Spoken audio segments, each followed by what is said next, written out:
তান স্বামীয়ে চাষবাস কইরন কিন্তু খালি লস খাইন।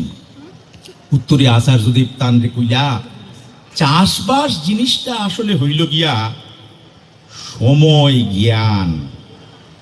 তা সময় জ্ঞান আসলে কিতা বুঝানির লাইগা তাই মা বেটিরে কইলা, আপনি আজ স্বামীরে চার লগে হয় একখান বিস্কুট খাইতে দিয়া কইবা, এই বিস্কুটুকুন চায় ডুবাইয়া খাইতা।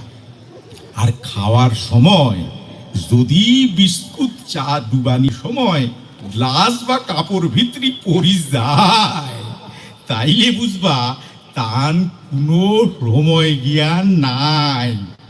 আচার্যদেবের কথা শুনিয়ান মা বেটিয়ে শেষমেশ কইলা, তার স্বামী হাসাও কোনো সময় জ্ঞান নাই।